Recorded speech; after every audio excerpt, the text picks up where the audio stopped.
미국과 대한민국의 아동학대의 처리 차이점과 아동인권 시민단체 대응 방법 및 절차에 대해서 토론하겠습니다. 두 분 오늘 여기 오신 분들이 어떻게 저희랑 연결됐냐면 평택에 지금 거주하고 계시는데 서울 살다가 미국 시민권자시고 또 아내는 또 이제 한국인이었지만 지금 미국 시민권자, 또 두 쌍둥이 남매는 이중 국적자예요. 그런데 어떤 일이 벌어졌냐면 훈육권 차원에서 아이가 저녁에 밥 먹고 나갔는데 거리로 그냥 밤에 튀어나갔어요. 차가운데. 그러면 부모가 놀래요, 안 놀래요? 깜짝 놀라잖아요. 그래서 아이를 얼른 데리고 와서 이 녀석! 이라고 엉덩이를 툭툭툭 치고 화가 나니까 꼴밥을 줬죠. 그런데 그게 옆에서 보던 분들이 굉장히 아동 잘 학대하지 마라 뭐 이런 식으로 시비를 걸더니 더 나가서는 남편이 나오니까 미군 이래갖고 경찰에 신고가 됐어요. 자, 이게 정말 우리나라가 어떻게 된 나라인지 모르지만 여러분 여기 계신 누구든지 자녀 키우는 아이들 부모들 또 방송을 듣는 분 보는 분 마찬가지예요. 유튜브로 지금 시청하신 분들 주변에서 만일 아동학대 신고만 들어가면 여러분이 어떠한 프로세스로 넘어가는지 한번 겪어보세요. 피눈물 납니다. 이거 한번 들어가면 한번 글로 넘어가면 너무나 어려운 늪으로 빠지는 거예요. 만일 우리 시민단체가 여기 관여하지 않고 또 변호사님들 이 아동인권 또 가족에 대한 부모들의 인권을 중시 여기지 않는 변호사님이 계셨다면 그런 분들이 없었다면 중시하는 변호사님이 없었다면 지금 아이들은 아까 말한 대로 성년이 될 때까지 계속 임시시설에서 장기시설로 넘어가서 보육원에서 성인이 될 때까지 못 나오는 거예요. 여러분 생이별 죽고 싶어도 죽지 못하는 부모들이 너무나 많다. 그리고 바로 이러한 자녀를 빼앗긴 부모들은 바로 불면증, 우울증, 정신과 치료받고 완전히 가정이 파괴가 됩니다. 이게 도대체 아동도 들어가면 ADHD 약을 먹이는 경우도 있고 이건 이미 과거에 언론에 보도된 내용이에요. 아이들을 무조건 통제하고 묶어야 되니까 이런 잘못된 부분이 있어요. 그래서 제가 두 분의 발제문을 봤을 때 오늘 앞에 제가 95페이지 정리해놨습니다. 한번 10가지를 한번 살펴보는데 간단히 그리고 우리 대응 방법 신고받으면 어떻게 하는지를 말씀드리겠습니다. 첫 번째는 먼저 아까 우리 한정환 대표님도 말씀하셨지만 너무너무 신선한 거예요. 우리는 가면 현장에서 뭐라고 말했냐면 그분들의 열정은 좋아요. 정인이 사건 이후로 너무나 가슴 아파한 건 저희 똑같습니다. 우리 정말 그런 학대는 있으면 안 돼요. 저희는 그런 실질적으로 위중한 학대가 있으면 아예 접수를 안 받습니다. 왜냐하면 그거는 법적 처벌을 받아야 돼요. 그러나 정말로 훈육적 차원의 체벌이든가 방임적 체벌, 또 환경적 방임, 또는 정서적 학대라고 해서 자녀를 소리만 지르고 부부싸움하고 또 층간소음으로 이게 다 학대로 지금 아동복지법에 다 들어가 있어요. 아동학대 처벌법에. 자, 여러분 이게 말이 되는 것 같아요? 모두가 신고 의무를 하고 거기에 대해서 풀려날 책임은 아무도 없어요. 아까 말한 대로 미국에서는 허위 신고에 대해서 분명하게 책임을 묻게 돼 있어요. 왜냐하면 행정력이 들어가고 돈이 들어가고 그러니까 잘못 허위 신고가 들어가면 거기에 책임을 지어서 벌금형 심지어 징역형까지 있어요. 근데 우리나라는 아예 없어요. 오히려 그 사람이 누군지를 알기를 원해도 성명불상자를 고소해도 절대로 경찰 조사에서부터 안 알려줘요. 그래서 이거는 너무나 취해법권적인 위치에 들어가 있다. 그래서 작년 초기에는 아버존이나 이런 신고자들이 취해법권적인 위치에 있지만 저희들이 개입됨으로 인해서 많이 이것이 지금 해소돼 가고 있는데 허위 신고에 대한 것은 분명히 우리가 다뤄야 된다. 그리고 두 번째는 미국의 사례를 통해서 가장 중요한 것은 뭐냐면 아동학대 처벌법 15조 자 거기 다 보면요. 우리가 미란다 원칙에 있어요. 그러니까 미란다 원칙 아까 말씀드렸잖아요. 이게 우리 그 실질적으로 법에 나와 있는 게 형법에서는 분명히 존재합니다. 헌법 및 형사소송법에 분명히 존재하는데 이런 미란다 원칙 대한민국 헌법 12조 5항 98페이지입니다. 누구든지 체포 또는 구속의 이유와 변호인의 조력을 받을 권리가 있음을 고지받지 아니하고는 체포 또는 구속을 당하지 아니한다. 심지어 살인자도 이거 고지 안 하면요 일단 풀어줘야 돼요. 그래갖고 놓치는 경우도 있어요. 왜 이렇게 강화시켜 놨을까요? 억울한 피해자가 안 생기기 위해서요. 그런데 아동을 정인이 사건으로 다 동일시하는 오류, 과잉 일반의 오류가 있어서 보건복지부 우리 세종시 찾아갔을 때 그 사무관님 너무 열정적이고 너무나 스마트한 분들이에요. 그런데 이분들이 잘못된 방향의 열정을 가지셔서 모든 아동학대 사건은 정인이 사건이에요. 더 강화시켜야 된대요. 이건 말도 안 되는 쪽으로 작용이 되고 이런 미비된 부분 그리고 형사소송법 200조의 5, 244조의 3, 214조의 2 체포구속의 적부심이나 진술거부권 등의 고지 또는 체포와 피사실 등의 고지 그리고 만일 아동복지법과 아동학대처벌법 현행법이라 하더라도 만일 미란다 원칙을 고지할 정도로 똑같이 하면 자 여러분들은 지금 아동복지법 15조에 의해서 분리될 수 있고 보호 좀 받지만 여러분 바로 친인척으로 바로 이렇게 위탁하고 대리양육 가정위탁 친인척 위탁할 수 있습니다. 이게 돼 있어요. 그게 민법 777조에 돼 있어요. 친족은. 자, 친족이 누구예요? 자, 보세요. 제가 이걸 보고서 깜짝 놀란 게 뭐냐. 미국에서도 물론 이제 뉴욕주 같은 거 그렇게 돼 있는데 777조의 민법의 세 가지예요. 8촌 이내의 혈족, 4촌 이내의 친인척, 그 다음에 배우자. 그런데 여기에는 빠졌어요. 배우자가. 아시겠어요? 학대 비행위자도 완전히 다 행위자와 동일한 처벌을 받게 돼 있어요. 이런 말도 안 되는 법이 이게 지금 작동되고 있다. 이런 거는 문제다. 미란다 원칙 고지도 없고. 그리고 세 번째 건수가 신고 건수가 우리나라보다 100배가 넘는 어마어마한 미국은 정말 우리나라보다 신고 건수가 많은 건 사실이에요. 그런데 비율로 뻗을 때 그 신고된 그 건수에서 실제로 아동학대로 처벌을 받고 또 우리는 적지만 또 실제로 받는 비율을 놓고 보면 9배나 더 우리나라가 더 강화시켜서 무조건 아동 신고, 학대 신고, 혐의자면 다 거의 다 행위자로 처벌을 받는다. 그러니까 부모들은 방어권이 없다. 부모님들은 혼자 싸우면 점점 한번 마녀 프레임을 씌우면 어떻게 되냐. 이 사람은 아동 학대, 자식도 정인이처럼 때린 부모야. 그러면 어떻게 돼요? 변명하고 방어하면 그게 다 마녀의 사유가 돼요. 마녀는 찍히면 죽어도 마녀, 살아도 마녀예요. 그러니까 이 부모들은 구제받을 길이 없고 그로 인해서 부모와 분리되기 원치 않는 아동은 원치 않게 아동의 인권이 강제적으로 침해당하는 말도 안 되게 침해당하는 이런 일이 발생하고 있다.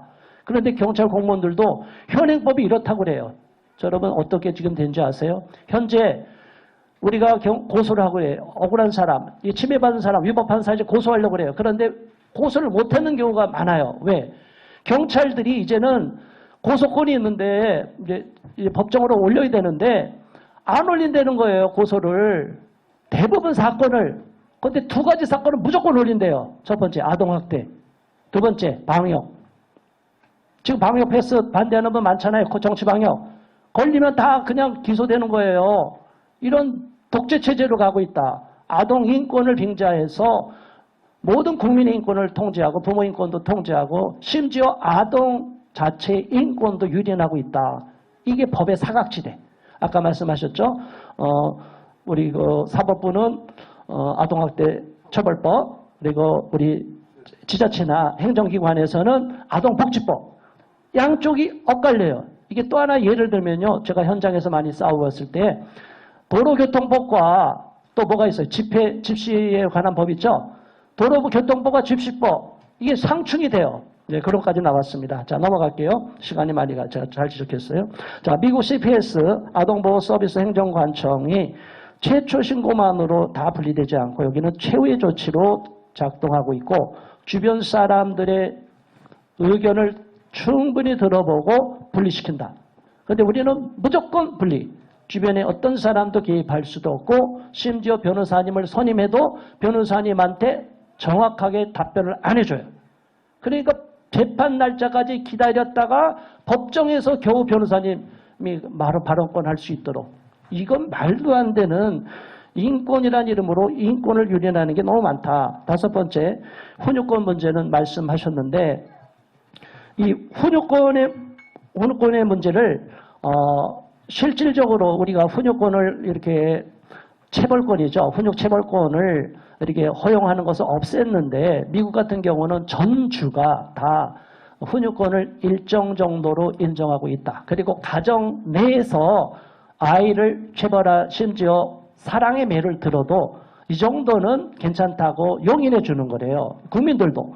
근데 우리는 이런 정인이 사건류의 비슷한 극단적인 사건만을 보면 계속적으로 이것을 다 그냥 한 패키지로 묶고 가고 있다. 이런 잘못된 것이 있다. 이건 문제고요. 수정헌법 14조에서도 가족의 권리를 굉장히 강화시키고 있다. 그리고 일곱 번째, 허위신고자 비밀주의 이거 아니고, 여덟 번째, 한국의 아동보호 서비스 매뉴얼이 미국의 매뉴얼을 많이 갖고 왔는데 문제는 잘못된 거를 갖고 와서 더 나쁘게 만들어놨어요. 여러분, 아동복지부에서 대응 매뉴얼을 주십시오. 우리 부모들을 돕기 위해서 알아야 됩니다 했더니 안 주는 거예요. 왜? 거기에는 기술적으로 이런 경우는 말 안 듣는 부모 이렇게 때려잡고 이렇게 하라는 교묘한 범죄 수사 기법과 같은 게 들어있대요. 아니, 부모가 무슨 범죄자예요? 살인자도 아닌데 미란다 원칙 고지도 없고 아동학대 대응 매뉴얼로 갖고 법에도 없는 옥상옥의 법을 만들고 있다. 이게 말도 안 되는 것이 현재 우리나라 복지 정책이다. 아동인권의 정책이다. 그리고 아홉 번째, 작년 6월에 그렛 에버시라는 텍사스 주지사가 실제로 아이가 실수로 다쳤는데 병원에 가서 의사가 바로 신고한 경우가 있어요. 그런데 여러분, 한 명의 의사가 아니라 두 명의 이상의 의사가 신고하도록 했다. 너무나 훌륭하다고 봐요. 미국도 이런 피해가 많이 발생한 거죠. 지금 아동학대 처벌법에 보면요, 신고 의무자가 너무너무 방대하게 돼 있어요. 신고 안 하면 처벌한다는 것 때문에 학교 선생님, 의사, 모든 보육원, 아이들, 우리 어린아이들 있잖아요. 유치원이든 유아원 모두가 다 신고하게 돼 있어요. 그러니까 처벌 만능주의로 가버렸다. 이제 이런 부분에 대해서 우리가 심각하게 인식해야 되고, 또 학대 행위자와 학대 의심자, 행위자에 대해서 이 사람의 법적으로 처벌을 해야 되는데 미국은 기간을 정해주는데 우리나라는 기간이 없다. 자, 이런 얘기고요. 마지막으로 시간이 많이 갔으니까 이제 간단하게 정리하겠습니다. 저희한테 신고번호 010-5703-9175 아동인권 침해 신고입니다. 아동인권뿐이 아니라 이런 공무수탁 사인인 아보전 또는 시군구청 지자체 공무원들이 잘못하고 있을 때 저희들한테 인권 침해 신고를 오면 저희들이 이게 진짜 위중한 사항이냐, 진짜 학대자냐, 아니냐, 비행위자냐를 이렇게 봅니다. 그리고 경미한 훈육적 체벌이냐를 살펴보고 위법한 문제가 있을 때는 저희들이 거기에 따라 네 가지로 분류해서 대응하고 있습니다. 첫 번째, 긴급하게 72시간 내에 강제로 분리됐다가 저희한테 신고돼서 우리가 바로 대응해서 바로 돌려받은 경우가 있어요. 만약 우리가 대응 안 했으면 그 장기 트랙으로 넘어가는 거예요. 이런 경우가 있었어요. 자, 두 번째로 강제 분리되고 법적 처분을 안 받은 상황일 경우가 있어요. 자, 이럴 때 우리한테 신고가 오면은 법적 처분 안 받았기 때문에 아무것도 아까 여기 말씀 다 했죠. 원가정 복귀 프로그램이라고 그랬는데 그걸 돌리질 않아요. 처분이 다 끝나야만이, 상담이 다 끝나야만이 그 다음부터 돌아간다. 이거는 없어요, 법조문에. 그런데 이런 식으로 막 가서 계속 아동을 억류하고 있기 때문에 우리는 여기에 대한 친인척으로 인한 위탁, 가정위탁 또는 대리양육 가정위탁, 할머니, 할아버지, 외할머니, 할아버지 여기에 대한 대리양육 가정위탁이나 친인척 가정위탁으로 빨리 빼도록 해라. 안 해준다고 얼마 전에도 그랬어요. 그래서 저희가 분명히 경고했습니다. 안 하면 위법 조치에서 법적 조치 취할 것이다. 그랬더니 얼른 태도가 바뀌었어요. 그런데 거기에 피해자 가정이 저와 같이 시민단체 하는 프로라이프 유명한 어느 목사님 그 조카가 그 일을 당했어요. 자, 여러분 누구나 당할 수 있어요. 여러분 여기 한번 트랙에 걸리면요, 우리 같이 이 문제를 몰랐으면은 저희도 일방적으로 당했었는데 이제는 안 그렇다. 그리고 세 번째, 강제 분리되고 법적 처분까지 끝났는데 안 돌려주는 가정이 있어요. 자, 이런 경우는 전화로 하고 또 안 되면 녹취를 떠갖고 유튜브도 올리고 또 실제로 현장 방문을 하고, 그래서 지금까지 안 풀렸던 문제들이 많이 풀렸다. 그리고 네 번째 마지막으로 강제 분리 안 됐지만 언제든지 분리될 위험성을 갖고 계속 아버전에서 연락이 오고 시군구청에서 연락이 오는 경우가 있어요. 이 부모들도 너무너무 불안해서 병이 생기는 거예요. 병이. 여러분 한번 이게 경찰 조사받고 이렇게 계속 연락 와보세요. 여러분 아무것도 할도 못해요. 이런 인권 침해가 어떻게 발생할 수 있느냐. 이럴 때 우리가 이 문제도 적극 개입해서 이런 경미한 사안 갖고 만일 당신들이 이렇게 위법하게 법을 적용할 경우는 당신들도 직권남용 내지 직무유기로 우리가 반드시 고소할 것이고, 또 공무수탁 사인에 불과한 아버전이 갑질을 해서 여러분들 거기다 다 책임을 떠넘기면 이거는 반드시 위법한 사실이기 때문에 법적 책임을 져야 된다. 이런 식으로 강하게 압박하면 지금까지 찾아온 가정이 너무나 많아요. 이제 손가락을 꼽아 20명, 몇 명이죠? 우리 회장님? 현재 몇 명 왔죠? 30가정이 우리 원가정으로 돌아왔고 아이들을 인권 사각지대에서 돌려받았습니다. 여러분 박수 쳐주세요. 이건 우리 모두가 한 게 아니라 하나님께서 도와주셨고 또 많은 분들이 기도해 주셨고 또 여기 계신 분들이 발벗고 뛴 결과라고 봅니다. 그런데 문제는 저한테 접수된 게 100건이 넘는데 그중에서 빼고 한 90건이 되는데 찾아온 가정이 30건이가 아직 몇 가정이 못 들어왔어요? 60건의 가정을 아직 못 찾아왔다는 거예요. 그러니까 이런 나머지 가정도 찾아오도록 저희가 최대한 노력을 하겠습니다. 이상으로 제 발제를 마치겠습니다.